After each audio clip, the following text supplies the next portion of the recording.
Hello, my name's David Runciman, and this is Past, Present, Future, the History of Ideas podcast. Today, it's the return of our occasional series, Now and Then, with Robert Saunders, in which we discuss significant political anniversaries. In today's episode, we're talking about a speech that was given 80 years ago last week. It helped inaugurate the Cold War, and it is known for one phrase in particular. It's Winston Churchill's Iron Curtain speech. There's so much more in it than just those two words. It is my duty to place before you certain facts about the present position in Europe. From Stettin in the Baltic to Trieste in the Adriatic, an iron curtain has descended across the continent.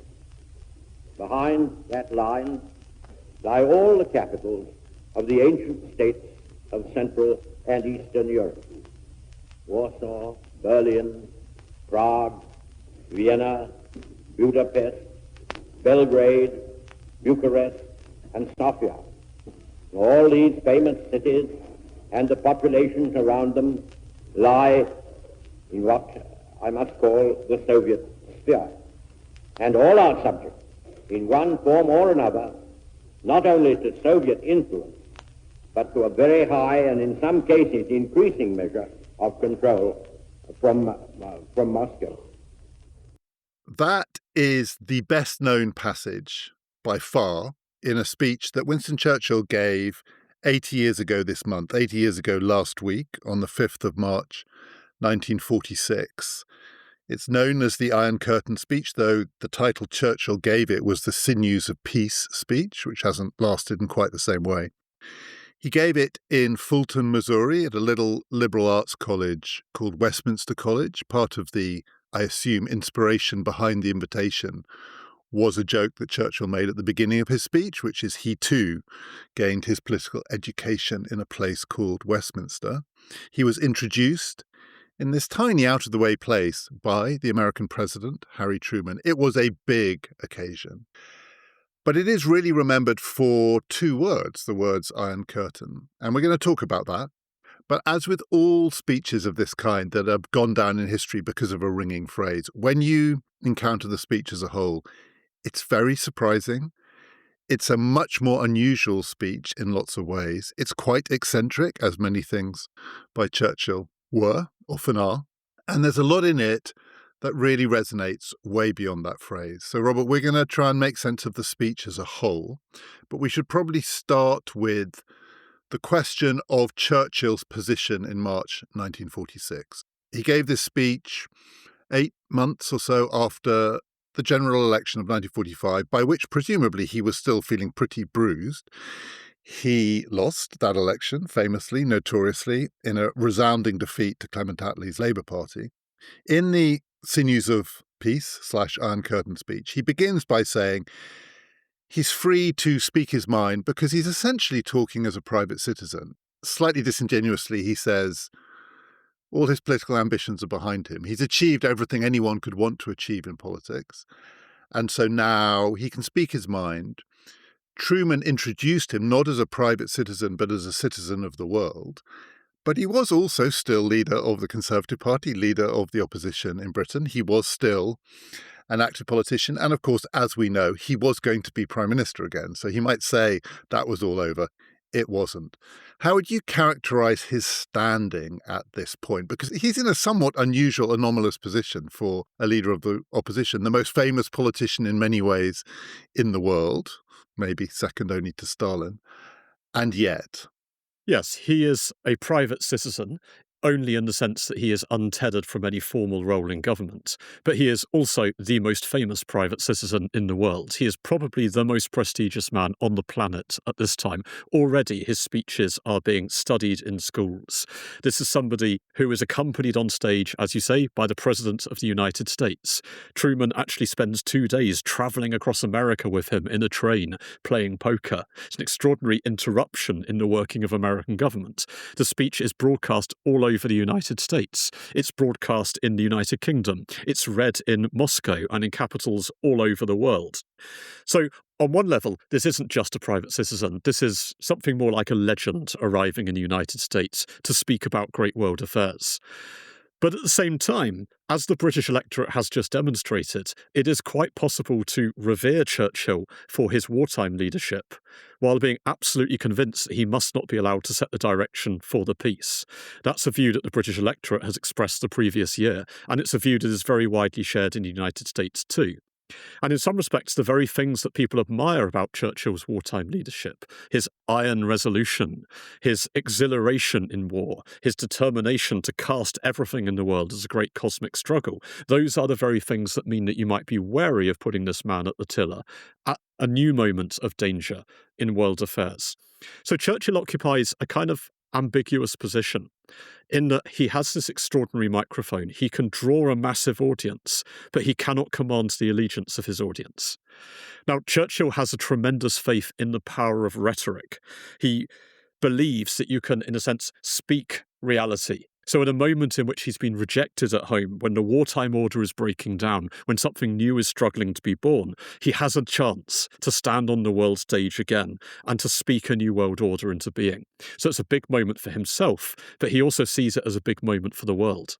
As you say, there are many reasons for people in Britain, people in the United States, let's be honest, people in Moscow, to mistrust Churchill. And the speech, because of the phrase with which it's associated, has gone down as a defining speech of a Cold Warrior that essentially set the template for the Cold War. Churchill, a great British patriot, the symbol for many people of Britishness then and now. Britishness, Englishness, but I think Britishness is the word. If all you know of the speech is the phrase, "An Iron Curtain has descended," a picture of a Europe divided, and clearly, in the title he gave it, The Sinews of Peace, a stiffening of resolve. That's what he's there to do, to stiffen the resolve of the Americans, to stiffen the resolve of both public and politicians there and back home. I think to read the speech, most people would be surprised by what it says. Not all of it, but some of it. The Iron Curtain passage comes quite late on, so his audience will have been listening for maybe 20 minutes, 25 minutes, to Churchill doing a tour of global affairs. But I would say the central theme of the first third of the speech is a passionate internationalism. And Churchill was a great internationalist. It's one of the things that's easy to forget about him. It begins with a ringing endorsement of a body he calls the New World Organization, or the UNO. The UN in that stands for the United Nations. And he starts by saying we must all take it for granted that if we are going to have hopes for peace in this new world, in the end, we all have to work through and towards a United Nations organization of, among other things, our military affairs. So we need a United Nations army. That's one of the things that he says in this speech. And we need far more international cooperation than we have at present. He moves from that broad internationalist vision then to something which is presumably more of what he wants his American audience to hear, which is, before we get to the sunlit uplands of, and he's almost hinting at a world government at various points, there will be smaller but still expansive international organizations that will be the anchor of the peace that we all seek. And this will be a coming together, an alliance of the English-speaking peoples, or the peoples of the United States and the Commonwealth, as he calls it. And the Commonwealth at this point does not mean what the Commonwealth was to become, the remnants of the British Empire. It means the Dominions, Canada, Australia, New Zealand, maybe South Africa, I'm not sure, in his imagination. Is this Churchill, the internationalist, sincerely making this case, or is that window dressing up front before he gets to the thing that he wants to say? Because it takes him a long time to get to the Cold War bits. We have to pass through the United Nations to get there. I think this is one of the things that we get most wrong about Churchill today, that Churchill was deeply and profoundly patriotic, but his patriotism was not national, it was imperial. Churchill is always fundamentally an imperialist. When he talks about Britain, He is not talking about the islands. He is talking, as he does throughout this speech, about the British Empire and Commonwealth. If we look back at his wartime speeches, it is the British Empire that stands alone, not the British Isles. In the Finest Hour speech, he says, "If the British Empire and Commonwealth should last for 1,000 years, men will still say this was their finest hour." So his vision of Britain itself is intrinsically international. When he talks about Britain, he's talking about Canada, Australia, New Zealand, and so on. He's drawn romantically, and always has been, to this idea of a union between the English-speaking peoples of the world, of which the United States also forms part. He's talking a lot in this period about the idea of concentric circles, with Britain sitting at the hinge of them, the British Empire, the special relationship with the United States, and a united Europe.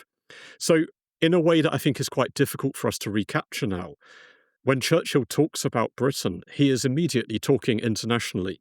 And I think that probably has three main consequences for this speech. So, firstly, it means that his vision of the special relationship is not our vision of the special relationship. It's not a small Britain working alongside an American superpower. It is a fusing together of two multi-continental great power blocks. This is very different to where we are now. Secondly, it means that he's actually quite comfortable with the idea that there are international bodies that in some sense supervene national sovereignty. The UN in that view is not totally different to how Churchill imagines a liberal vision of the British Empire itself. There are some imperial antecedents to thinking about a United Nations. And thirdly, it actually means that he understands the desire of powers like the Soviet Union to exercise imperium outside their own borders. That's what he thinks great powers are supposed to do. And he thinks that can actually be a force for stability and for peace in the world, not necessarily a force for disruption. And yet he does begin the speech by saying to his American audience, "You are now at the pinnacle of world affairs." And to paraphrase, with great power comes great responsibility. You have, because at this point Britain didn't yet have, you have the weapon of mass destruction in your hands. The bomb at this point is still an exclusively American possession. He talks again in that almost idealistic internationalist vein about a day that will come when such weapons will be handed over to the world organization because it's too dangerous for them to be in the hands of individual states. But he also says, until that day comes, and it may be some way off, the world is a much safer place with this weapon being in your hands than it would in anyone else's hands. So as you say, it's not like now in the sense that he is not coming from a little island off the edge of Europe to pay homage to the great Rome of the age. He thinks of the British Empire as being, in some ways, of equal standing. And yet there is a recognition here that much of the power that will be needed to secure this new world and secure peace in this new world does not rest with Britain, its empire, its Commonwealth. It does rest with the United States. So what do you think is the pitch here to his American audience? We'll come on to other possible audiences here.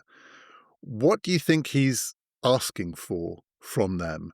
I mean, just again, to give a flavour of the futurism of this, he does talk at one point about the coming together of the English-speaking peoples, that it will possibly, and then he interjects, actually, I think, inevitably, one day lead to common citizenship, which is a remarkable thought. So he's also talking about a world in which these nations are not merely sharing military assets and intelligence operations and some resources, but presumably will be voting in each other's elections and will be able to move freely across borders without any need for identification. He's talking about common citizenship in the future. So that in itself is somewhat mind-blowing.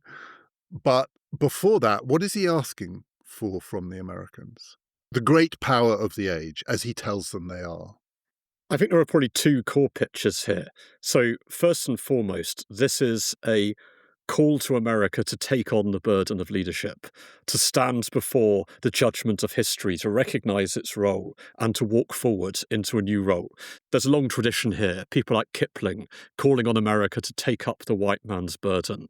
This is Churchill putting that in a slightly different language. But to do it in a way that it hadn't done after 1918, when it had refused to take on that role, to do it in partnership with the British Empire and Commonwealth.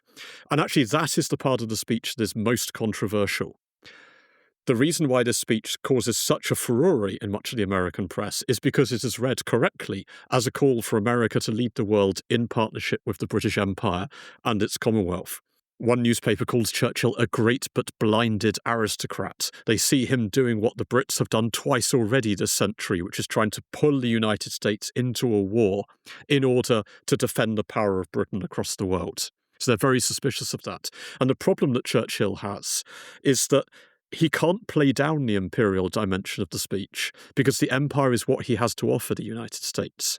He's trying to say to them, you don't have to do this alone. You can do it in partnership with the might and majesty of the British world system too. So he's saying you won't have to police the planet alone. And if we do this together, you won't actually have to fight because no sane power will stand against us. So that's the kind of call to American leadership. But I think alongside that, and this is where the United Nations material, I think, isn't just flannel, it's also a call to do international relations in a different way. Churchill is delivering this speech almost literally in the rubble of the Second World War, a war that's left 60 to 70 million people dead, that has redrawn the map of the world. It's not naive at that point to think that you have to do international relations in a completely different way. It might actually be naive to think that you can carry on doing international relations in the old way and not have more wars on that scale, especially when you layer on top of that the nuclear bomb by which Churchill is profoundly disturbed.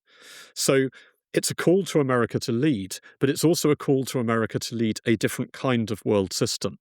And the language of the United Nations is one that resonates perhaps differently at the time to now, because that had been the term that was used for the wartime allies during the war itself. And he does say at one point in the speech, we can no longer rely on a balance of powers. That's, I think, his phrase for the old way of doing these things. So this is partly an argument for, before we get to the full world organization, something of sufficient scale, majesty in Churchill's imagining, not literal majesty. I don't think he thinks it's going to be led by the king. I think he recognizes the American president is at the head of this thing. But it's of a scale and it's of a cohesion that makes it, in a way, the overwhelming force in the world. And behind that argument is an assumption which is very Churchillian, and some people in Britain take as the default of Anglo-American relations, but we're recording this in March 2026. It's not the default of Anglo-American relations. That basically Britain and the United States, in their ideas of politics, their ideas of democracy, their ideas of the rule of law, don't just have a common heritage, but they have a joint heritage that continues to that day. They are, in some senses, the same country. So I just want to play another clip from the speech in which he tries to articulate that. But we must never cease to proclaim in fearless tones the great principles of freedom and the rights of man, which are the joint inheritance of the English-speaking world, and which through Magna Carta, the Bill of Rights, the habeas corpus, trial by jury, the English common law, find their most famous expression in the American Declaration of Independence. All this means that the people of any country have the right and should have the power, by constitutional action, by free, unfettered elections, with secret ballot, to choose or change the character or form of government under which they dwell. That freedom of speech and thought should reign. That courts of justice, independent of the executive, unbiased by any party, should administer laws which have received the broad assent of large majorities or are consecrated by time and custom. Here are the title deeds of freedom which should lie in every cottage home. Here is the message of the British and American peoples to mankind. Let us preach what we practice. Let us practice what we preach.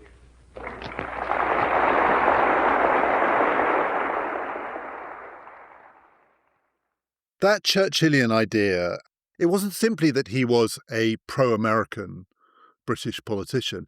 There was a deep identification. His mother, famously, was American, but it went beyond that.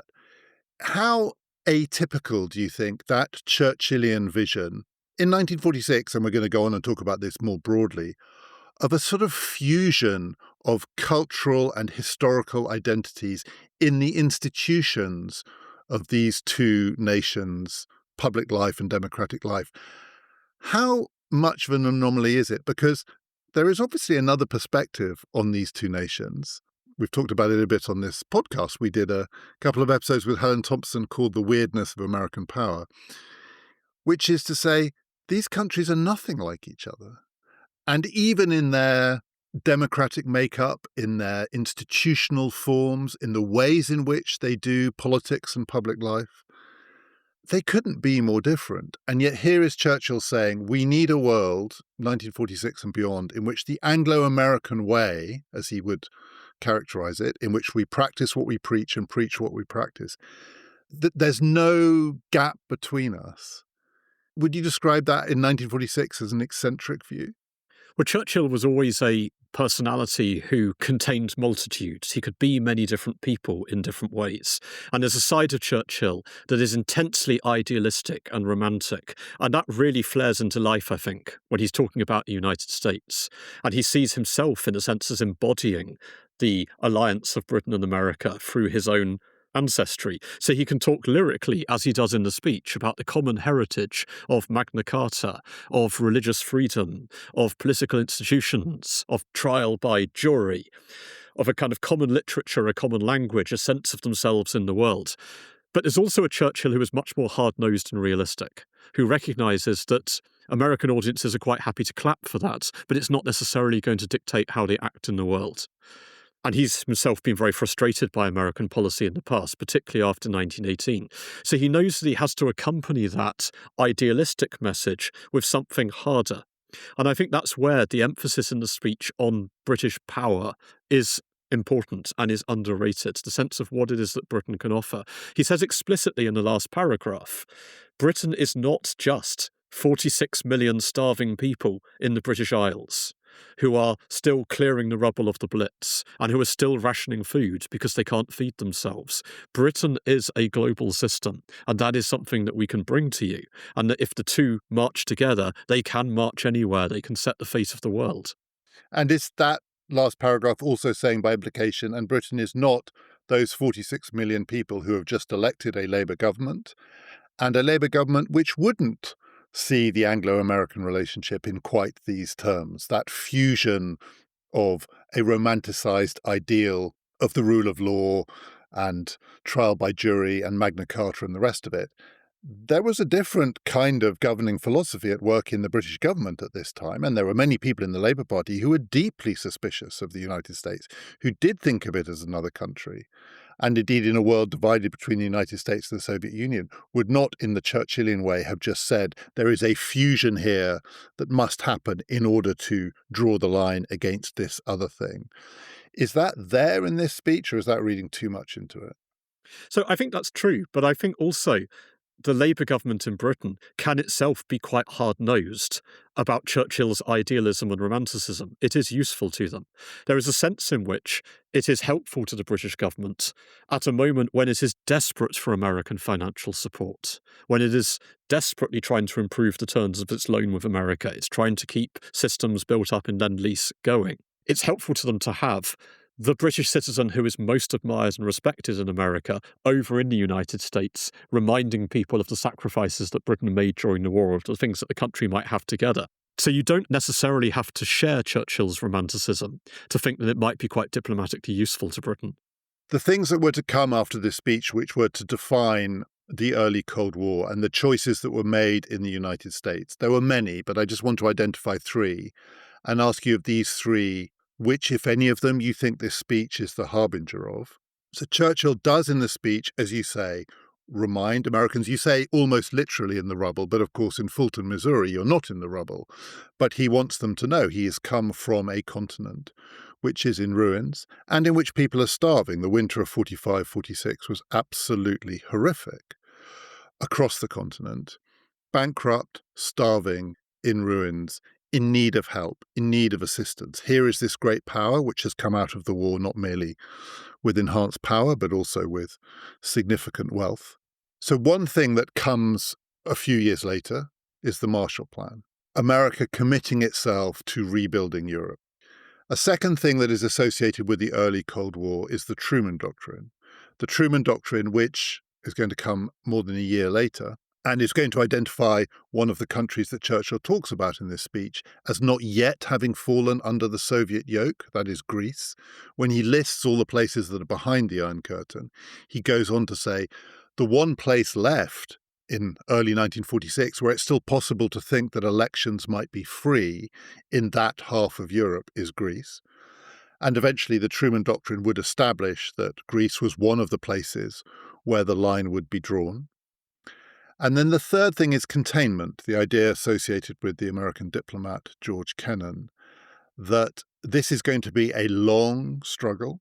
It is crucial to avoid it turning into a hot war in the sense that this is now a world of nuclear weapons. This enemy can be defeated, but it can only be defeated if it is contained.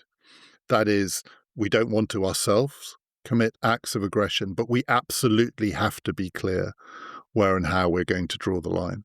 Are any of these being foreshadowed, do you think, by Churchill, or is his vision different from all of them? Because the way you've described it, in some ways, it is different from all of them, because it has that fusion of what Britain has to offer. He's not coming as a supplicant. He's not coming asking for money. We'll get on to what he might be saying about the Soviets and Stalin. It's an internationalist speech as much as it is a Cold Warriors speech. And yet it does have the reputation as firing the starting gun on the Cold War. And that's what the Cold War becomes. So any of those three, do you think? Well, I think we might perhaps add a fourth, which is that we should remember that, of course, there is also a personal dimension to this as well. Churchill had taken his defeat in 1945 extremely hard. He had been plunged into depression. His sense of destiny had been appallingly derailed. It must have been a terrible sense of public repudiation at the moment of great triumph. He's gone from redrawing the map of the world at Potsdam to pottering around with his paintbrushes or sitting in shadow cabinet meetings that he's really not interested in. This is a chance for him to walk with kings again. Suddenly, here he is standing on stage alongside the President of the United States of America, setting out a vision for the world. So there is a personal element to this as well. In terms of what he's asking for, I think it is worth reiterating that actually the line that draws attention at the time is not the bit about the Iron Curtain. If you read newspaper reports in 1946, they often don't even mention that line at all. And that's partly because it's inserted quite late in the process, so it wasn't always in the press release. But it's also just because it's not a new image. And it's not in itself a particularly shocking statement. It becomes famous later on once the Cold War is set, because people can then say, Churchill prophesied the world in which we now live. But at the time, the bit that everyone's talking about is the call for an alliance between the British Empire and the United States in order to shape the future of the world. And the title that he does give it, as you've said, is The Sinews of Peace. And both those elements, I think, are really important. This is a moment of indeterminacy, when a wartime order is collapsing, but no one really knows what's going to follow. When, as he suggests, there's none of the kind of hope of 1918. There is, in fact, a terrible foreboding of another war to come. And this is, on the face of it, a speech that's about stopping that. But it's about stopping that through strength. The belief that you have to learn the lessons of the League of Nations, which had all sorts of wonderful ideals but didn't actually have any sinews to it, and that the New World Order has got to be built on muscle and the muscle power of the English-speaking world. And what form did he think that muscle would take? So he talks about sharing military resources. I mean, again, clearly here, there is a huge imbalance. He might offer them, and he does use the word empire in the speech, but he uses it quite sparingly because it's not a word that's going to appeal to an American audience. So the word Commonwealth is used much more often, but he's offering them these resources. He flags up what he calls an informal agreement between the United States and Canada, which he says is stronger and more powerful than many formal treaties, which is a mutual defense pact of a sort. So the other thing that I could say, you added a fourth, I could add another one, which is NATO, of course, which is the other way in which you might think this is going to go, both coming out of the Truman Doctrine and in some ways out of the idea of containment, or related to both of those two. But NATO is not an English-speaking or an English Commonwealth plus the United States project. What is the form of strength that he thinks needs to be projected? Clearly projected to the Soviets, projected to Stalin, who understands strength. He says that quite explicitly in the speech. We're dealing with someone who recognizes strength when he sees it. What is the form that this is meant to take? I think this is probably the weakest part of the speech. In the aftermath, partly because of the backlash against it in much of the American press, he has to row back and make clear that he's, of course, not talking about a military alliance. Well, if you read the speech, I think it reads quite like a military alliance, partly because he is drawing on the experience of the United Nations during the war, when in fact military commands have been pulled, and in fact troops have worked together. But he realizes that isn't something that he can really say, and it's certainly something that the British government doesn't want to be held responsible for, and the American government doesn't want to be held responsible for. I think perhaps one way of thinking about the speech is that there is a road opening ahead to an uncertain future, and at the moment we cannot see where that road leads. The first thing that matters is that Britain and the United States walk it together. And if they walk it together, they can walk with confidence. And where precisely that will go is uncertain. But as long as they are in lockstep, then they can hope to walk it with success. He is passionately in this speech pleading to avoid another war. And I think it's sincere. My sense of it is that it's sincere. The war, as he said, has been a horror on a scale that would have been unimaginable even when it began, even in its early stages. The devastation of Europe is unfathomable. And now, just a few months later, armed forces are massing in Europe again, and the risk of another war, like the one that has just ended, is real. And so the mission here is to prevent that. And I think it does run all the way through the speech. And my feeling about it is that it's sincere, not least because this is now the age of nuclear weapons. And so there is a risk here, which means that nothing is more important than preventing armed conflict between the Soviet Union and the Western allies in Europe. And yet at the same time, we know at the end of the Second World War, almost immediately that it ended, Churchill was contemplating a continuation of the war in Europe in order to try and push the Soviets back from Poland. He felt an acute sense of personal betrayal by Stalin. The other thing that is sincere in this speech is his feeling that the peoples of Eastern Europe have in some senses been abandoned at the end of the Second World War. So there's devastation, but there's also a kind of political carnage because tyranny is now stalking those parts of Europe, the ancient capitals of the East. So he's trying to say two things at once. We've got to avoid a war like that at all costs.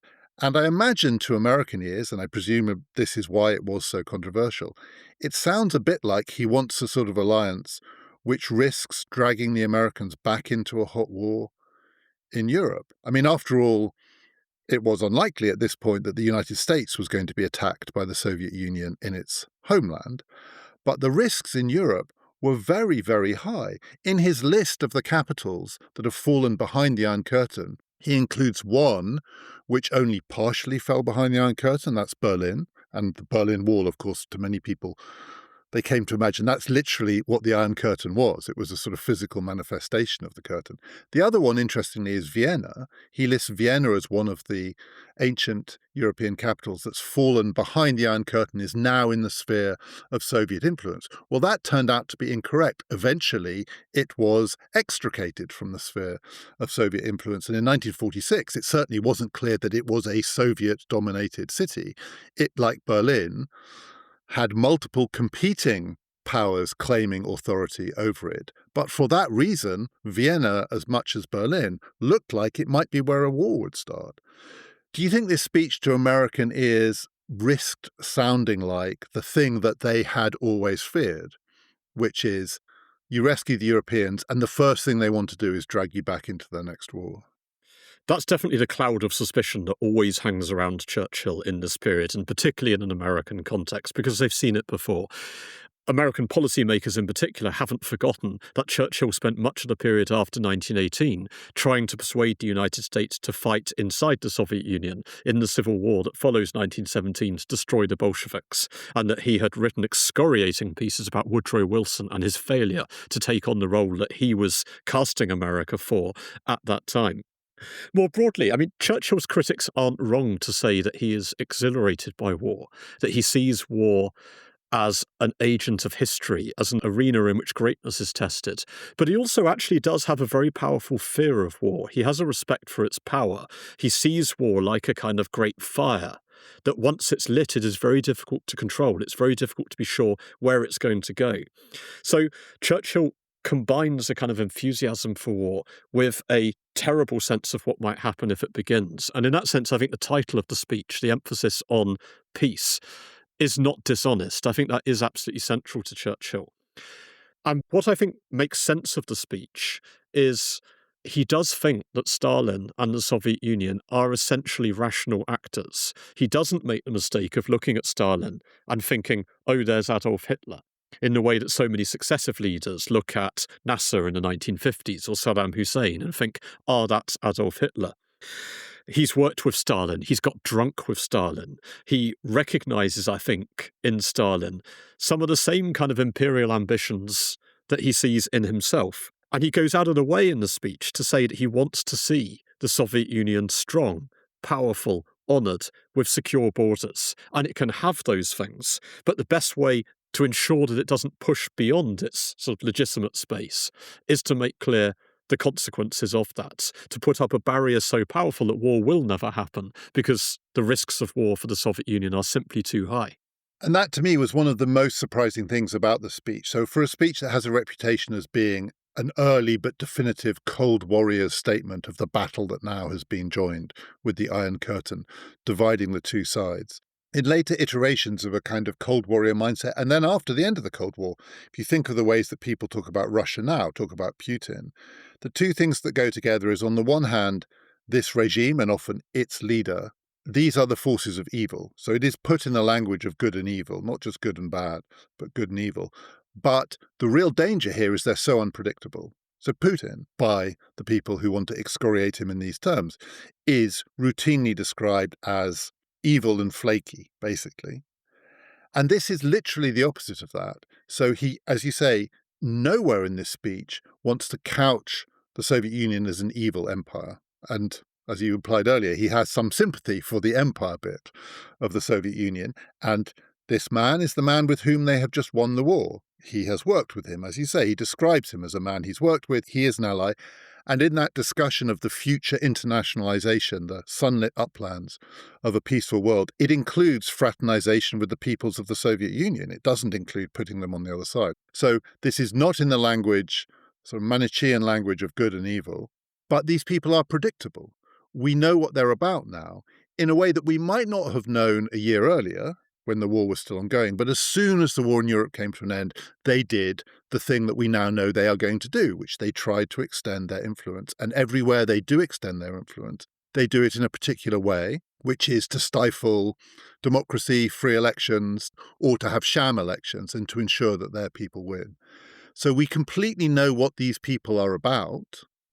As you say, we can think about it in rational terms. At no point does he say, and they're mad.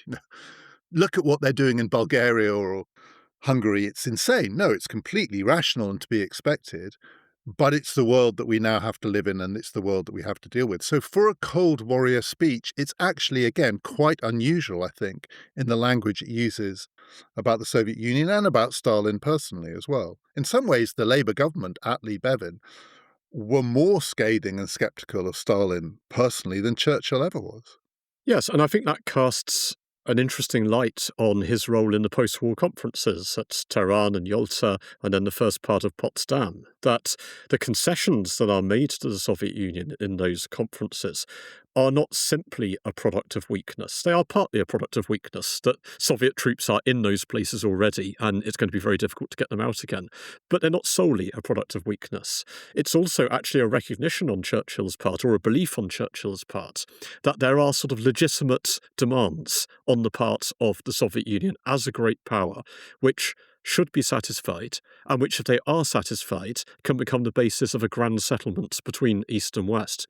And in that respect, actually, for all of his criticism of appeasement, this isn't wholly different in mentality to the thinking of a Chamberlain in the 1930s, that there are certain legitimate grievances that Germany has that you can satisfy and then you can live with it. It's just that Churchill has a fundamentally different view of what the Nazi state and the Soviet state actually are.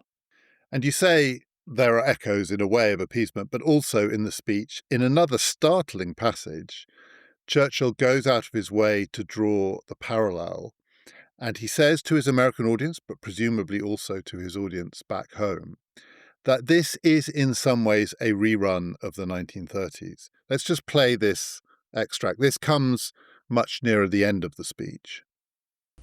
Last time, I saw it all coming, and I cried aloud to my own fellow countrymen and to the world, but no one paid any attention. Up till the year 1933, or even 1935, Germany might have been saved from the awful fate which has overtaken her, and we might all have been spared the miseries Hitler let loose upon mankind. There never was a war in history easier to prevent by timely action than the one which has just desolated such great areas of the globe. It could have been prevented, in my belief, without the firing of a single shot, and Germany might be powerful, prosperous, and honored today. But no one would listen. And one by one, we were all sucked into the awful whirlpool. Surely, ladies and gentlemen, I put it to you, surely we must not let that happen again.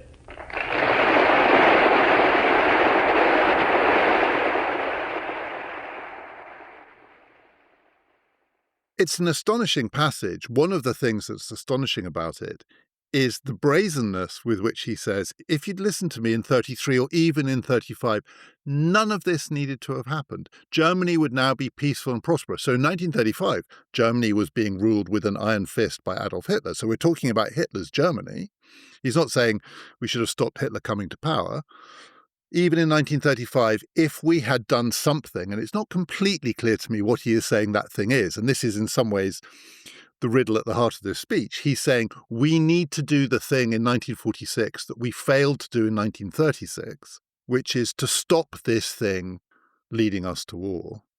And if they had listened to me in 33, 34, 35, we could have stopped what developed after that, leading us to this terrible war, which didn't just destroy Germany, it destroyed much of Europe. It's a weird counterfactual because it's suggesting that all of it might have been prevented. It's also a remarkably egocentric counterfactual. All of this might have been prevented. The world might have been saved if Churchill had been heeded. And now, in 1946, he needs to be heeded again in the same way. So this, to me, is the most startling passage in the speech. And it's also slightly obscure to me what exactly he's saying. Maybe you can unpack it for me. What does he think might have happened in 33 or even 35, for which there is then a parallel in 46 for how to deal with the Soviet Union? Especially given, as you've suggested, in Churchill's mind, these cases are not parallel at all because the Nazi state was evil, unquestionably. But what is the thing that should have happened then and needs to happen now? Churchill was a wonderful historical myth maker. He's not necessarily a very accurate teller of history. And I think there should be a degree of skepticism about the way that he talks about the 1930s, not least because there is no real acceptance here of the actual dilemmas that are confronting policymakers in the 1930s, which are not wholly different to the dilemmas that he's talking about very differently here in the late 1940s.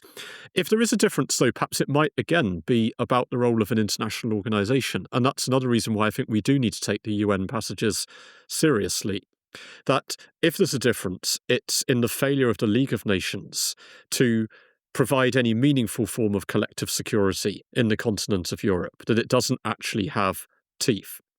If we think back to a collection of speeches that he published in the 1930s, he called it Arms and the Covenant.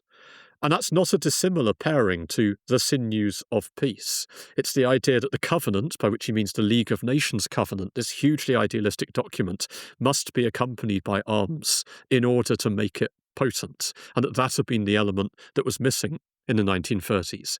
He also actually thought that organisations like the League could provide a really important idealistic role, in the sense that if you were going to ask a society to make sacrifices in order to defend the security of the world and to maintain the British Empire, you needed to give them something to believe in. And the idea that they were fighting not just for national aggrandizement, but for some kind of world government that could bring peace, he does think has a power. So the missing element, perhaps, is that combination of arms and the covenant, which he's now trying to pin together as the sinews of peace. And when he says, I completely understand what you've just described and how that might make sense for Churchill, in the mid-1930s, the opportunities were missed to lay down a marker to these regimes that there was an international order that would contain them. When he then goes on and says, and had we done that, Germany now would be peaceful and prosperous a decade later. And yet this is the Churchill who consistently believed that Adolf Hitler was evil and bent on destruction. So is this an implicit containment argument in the George Kennan sense? If you contain these kinds of regimes, in the end they collapse under the weight of their own contradictions. If they are denied the opportunity to expand aggressively and militarily, which is their raison d'etre, you take their raison d'etre away, and they will cease to be able to function. Because the bit that to me I can't sort of make stack up in my own mind is Churchill in 1946 saying, if we had prevented Hitler from expanding, so Hitler is still in power, but a non-expansionist Hitler, Germany would be a prosperous nation, because that's not possible in the Churchill mindset under the Nazis, I think. And then that raises the question of whether the implication here is that the Iron Curtain has now come down. This is what we are doing with the peoples behind the Iron Curtain, the peoples not just of the Soviet Union, but of their satellite states, which is if we hold the line in that way and make it absolutely clear that aggressive expansion will not be allowed, eventually, the Kennan argument, this regime will not be able to sustain itself. And yet again, I don't think that quite adds up in this speech, because I don't think Churchill does believe that about the Soviet regime, that it is bound to collapse under the weight of its own contradictions if it's denied its raison d'etre, which is aggressive military expansion, because he thinks there's more to it than that. So this version of history where the argument is 1946 must not repeat the mistakes of the early mid-1930s, and if only we'd done it back then, we would now be living in a peaceful, prosperous world.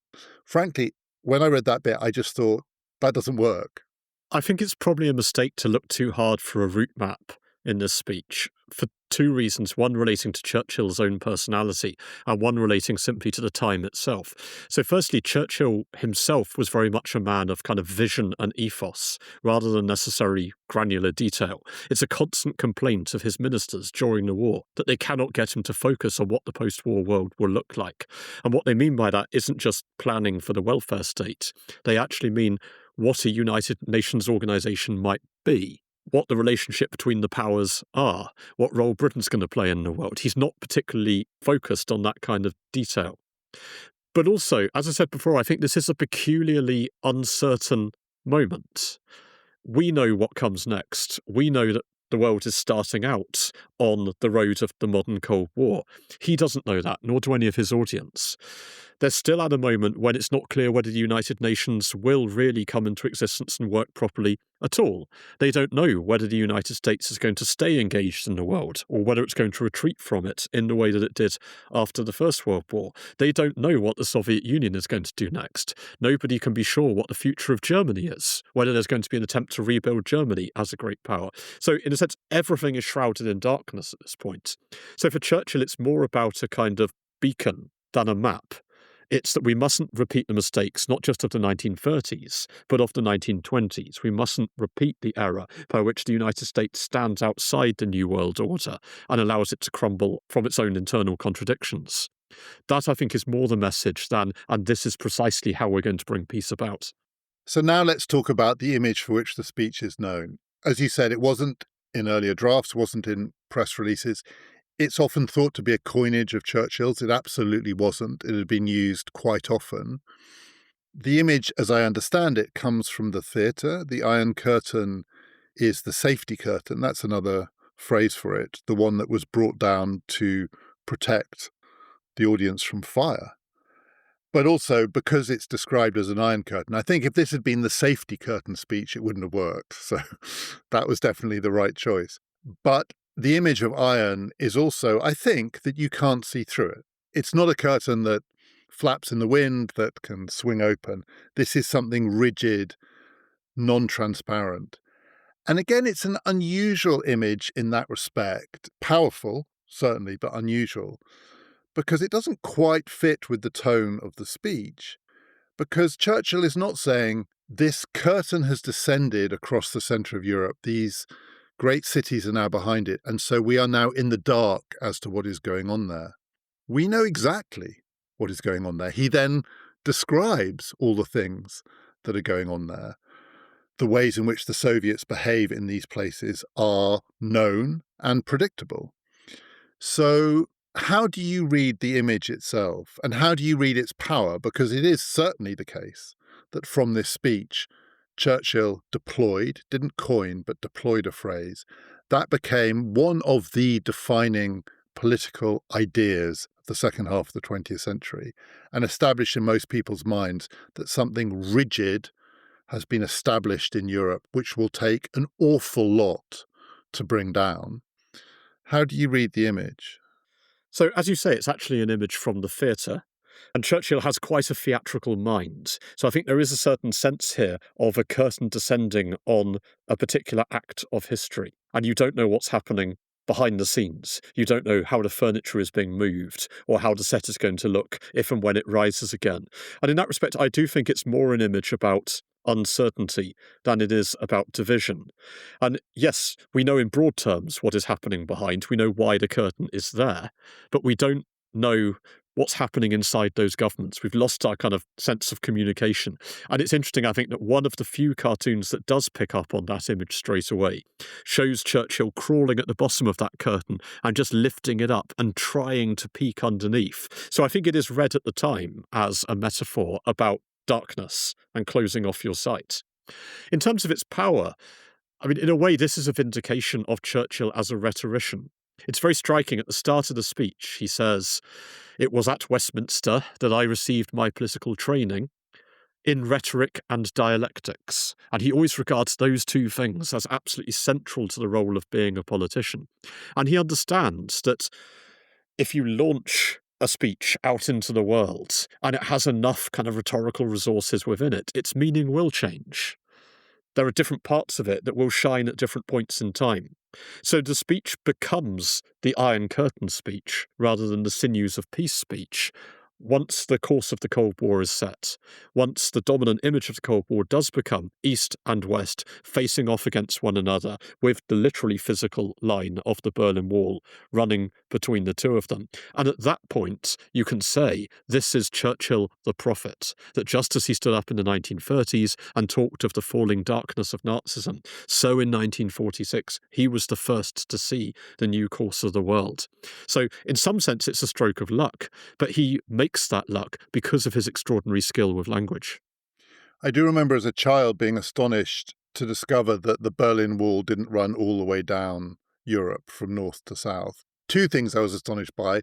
Couldn't understand how West Berlin was inside East Germany, so just didn't know how that worked. Still, to be honest, don't fully understand how that worked. But also, I remember being amazed by seeing images of the border between East and Western Europe outside of Berlin, and that it was barbed wire on the whole, and thinking, but it's meant to be an Iron Curtain. I can genuinely remember thinking this. I didn't know Iron Curtain was a theatrical image. I thought it meant a wall. I thought there was a kind of iron fortification between the two. And so I couldn't understand at all how this was meant to work. The Berlin Wall it seemed like the representation of the thing that had been described. And I think, like most people growing up in that era, I did think it was fixed. So I didn't think it was historically contingent. I don't think I knew the history of it particularly. It was my lifetime, so things that happen in your own lifetime you think are somehow eternal. And I was amazed, actually, that it wasn't a literal iron barrier between the two. And I do think the Berlin Wall, its conjunction as a visual image with this speech, is a part of the way in which this speech's meaning has changed. And when the Berlin Wall came down, it was, of course, for everyone, the symbolic moment. It's the shorthand for the end of this whole era. So that wall, that physical embodiment of this, does seem to be the thing that this speech seems to somehow prophesy. And yet it's also oddly prophetic in other ways. I think it seems very dated and of its time, idealistic, somewhat utopian in its account of how the international organization, the world organization, is going to evolve. And that set of rhetorical flourishes in which he talks about an inevitability to a sort of transcendent world order and what we're going to do to get there. Well, we haven't got there. We definitely haven't got there. But he also talks about, in 1946, in this bleak winter of starvation in Europe, people are starving to death, of destruction of buildings and infrastructure, of a prosperous future for Europe, for those parts of Europe that are not behind the Iron Curtain, being within reach. And again, of the 40-odd million people in Britain who are leading a hard scrabble existence in 1946, he says to his audience, in a few decades, we will also be a prosperous people spread around the globe doing amazing things. There is a really positive future in reach if we, America and Europe, join our resources together. Now, that bit of the speech, he's not, I think, foreshadowing Marshall Aid. Like you say, this is too early and too uncertain for that.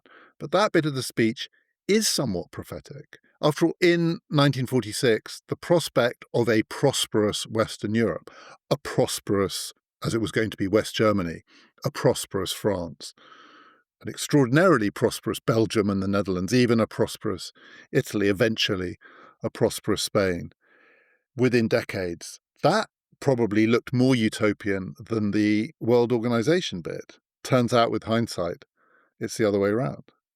I think part of Churchill's greatness as an orator was his ability to combine light and shade, to combine hope with peril. If we think about his great wartime speeches, many of them dwell explicitly and at length on the possibility of defeat.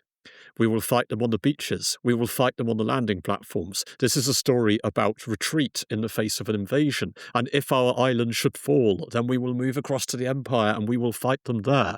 He begins his premiership by offering them blood, toil, sweat, and tears. There's a strong element of Europe falling into darkness. But there is the hope of victory beyond that. And in the same way, in this speech, a lot of it is about a haggard world. I think he uses that phrase, that is broken by the war itself and is looking at the possible loss of the fruits of war in a new kind of global struggle. So Churchill is someone who is willing, in a way that is quite unusual for leading politicians, to look into the abyss and to describe it to his audiences. So he sets out a hope. There's a shining city on a hill, but my goodness, you have to fight your way through the darkness in order to get there. And so that is very unusual in a politician, and I think that's at the core of the power of his wartime speeches, but I think it's also very central to this one.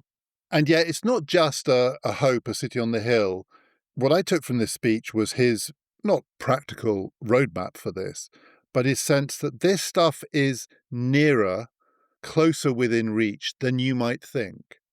But it does depend on you, America. It does depend on the United States of America. Not in material terms or exclusively in material terms, not exclusively in military terms, but that there is a version of, let's call it, Atlanticism, a coming together of the English-speaking peoples, a coming together of people with a shared common heritage.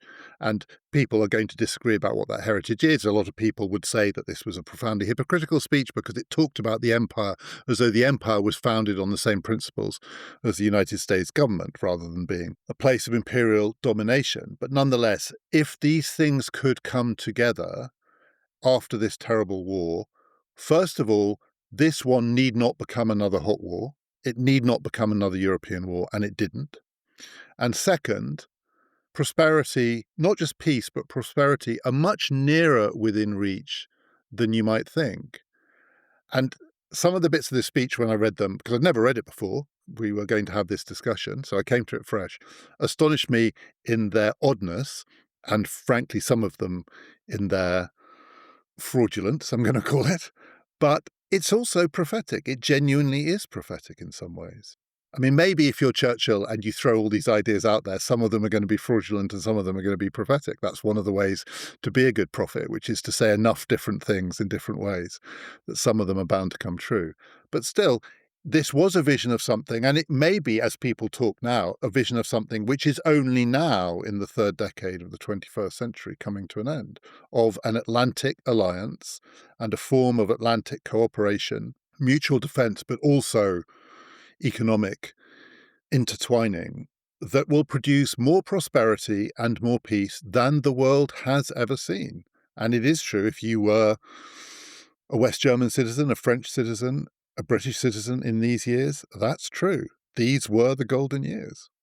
Well, if we think back to the crucial period of Churchill's wartime premiership, 1940, possibly his most important rhetorical task is to persuade the United States that Britain is worth backing, that there is actually a possibility of victory here, and that therefore there is something you can promise America from becoming part of this war, that the war is not over. And in the same way, I think, in this speech in 1946, he's trying to say to the Americans, I'm calling you to a mighty task, and to some extent to a sacrifice and to danger. But there is a prize that is available in response to that. It's a prize that won't simply fall into your lap like an apple from a tree, but it is a prize that is not distant. And that prize, as you say, is peace, prosperity, and liberty on a scale that has never been seen before, an extension of the best of America across the world. And that takes us back to the point why he has to talk about the empire and why he has to talk about what Britain can offer militarily, because that to him is what makes it worthwhile for the Americans to play the role to which he is calling them.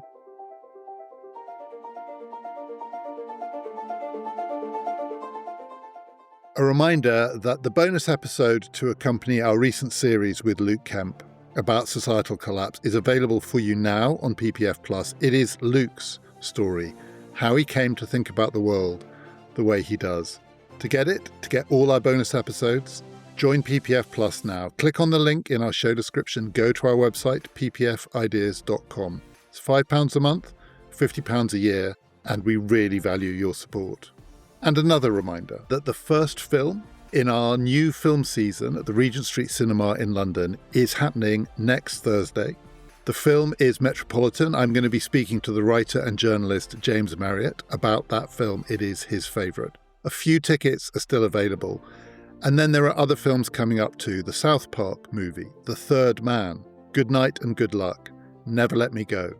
All information, all details and tickets are available on our website. Just click on the link in the show description or go to ppfideas.com. We would love, as always, to see you there. Next time, it is part 2 of my conversation with Robert Saunders, and we are broadening out the historical time frame. We're going to be talking about the so-called special relationship over its long history, from Andrew Jackson to Donald Trump. How have people in Britain imagined their relationship with the United States, and what kind of country have they thought that America is? And in what ways have they got it wrong? That's next time. This has been Past, Present, Future.